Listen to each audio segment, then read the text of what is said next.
All right, let's get right into it. Today, we are decoding the absolute best, most heart-stopping football matches of 2026. If you've been following the beautiful game this year, you already know we've been treated to an absolute spectacle.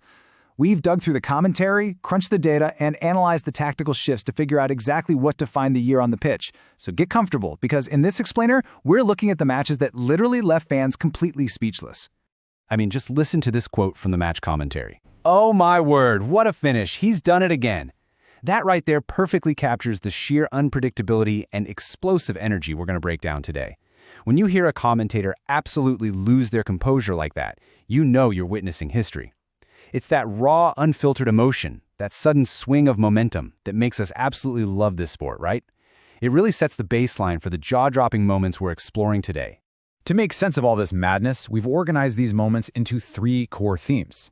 First up, defining goals. Second, high stakes and heavy challenges. And finally, the art of the comeback. Let's kick things off with Section 1, defining goals of 2026.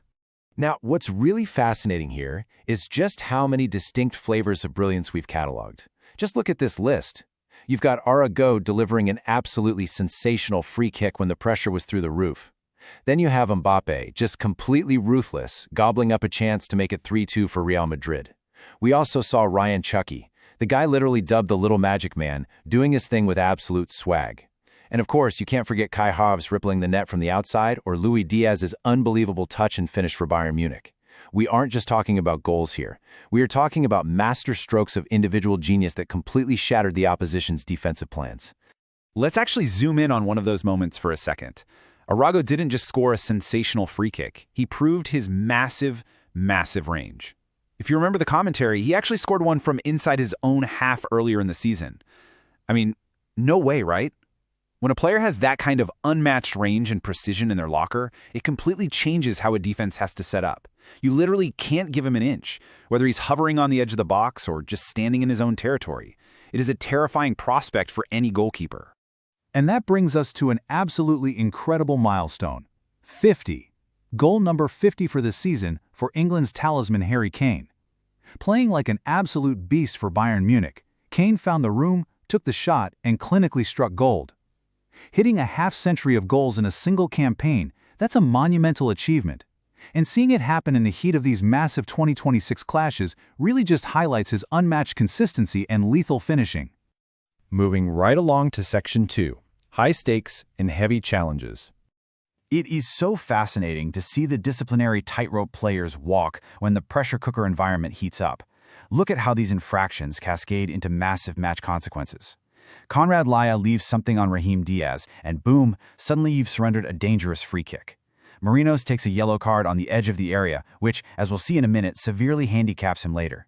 And Ponjo goes all in for a heavy challenge, a massive gamble that simply does not pay off.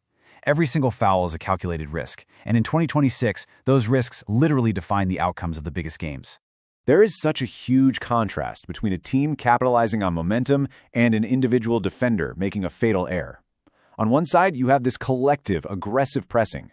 Bayern Munich may be smelling blood now. They sense the weakness, right? So they swarm. On the other side, you have the tactical risk, like Penjosi's heavy challenge, a gamble that does not pay off. It's the ultimate chess match out there. Do you push forward and smell blood, or do you dive in and risk throwing away the entire game? Let's break down exactly how one of those earlier tactical risks unfolds into a near disaster. This sequence perfectly illustrates how a tactical disadvantage creates a total domino effect of defensive breakdowns. Step 1. Kelly squares up and Ben works into the corner, totally stretching the defense. Step 2. Luna Mendez is left entirely confused, just not knowing who to pick up. But step 3 is where that earlier discipline connects. Elise easily bypasses Marinos. And why? Because Marinos is sitting on that yellow card from earlier. He can't risk the tackle. He's completely paralyzed by the discipline. And that leads directly to step 4, where Joel Nez is wide open to hit the post with a header. It's a brilliant, scary showcase of why discipline is everything. It's a completely ruthless environment out there, where physical dominance dictates the play. As the commentary noted, when he insists on something, he tends to get his way, and that time Gabriel came second. Ouch, right? You can have all the tactical setups in the world, but sometimes a match is decided purely by who wants the ball more, who's willing to put their body on the line, leaving out-muscled defenders like Gabriel strictly in second place.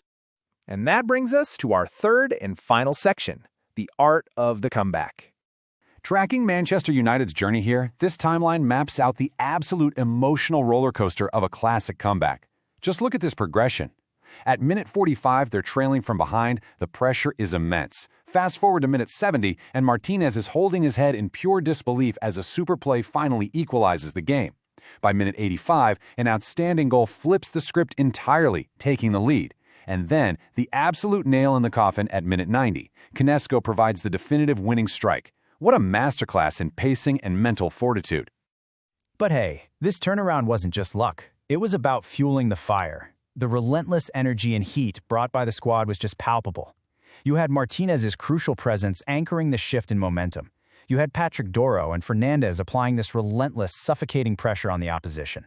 That created the perfect storm for the outstanding strike to flip the scoreline, which ultimately paved the way for Konietzko stepping up exactly when the team needed a hero.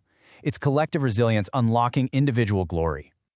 And this quote brilliantly illustrates the sheer willpower required to not just equalize a match, but to relentlessly hunt for the final decisive blow. United now looking for a winner, needing a winner. Konietzko provide it? He can. That's the way to strike back. You can hear the urgency in that call, can't you? It tells you everything. They didn't settle for the draw. They smelled blood, applied the pressure, and executed flawlessly in the dying moments of the game. So, as we wrap up this explainer, I want you to really consider something. After looking at Arago's insane free kicks, Kane's 50th goal, those crazy tactical tightropes, and Manchester United's unbelievable late-game heroism, ask yourself, when the stakes are highest, does individual brilliance or team resilience truly define the match of the year? It's a fascinating debate, and the matches of 2026 gave us phenomenal evidence for both sides. Think about that the next time you watch a heavy-stakes match unfold. Keep learning, keep watching, and thanks for diving into this with us.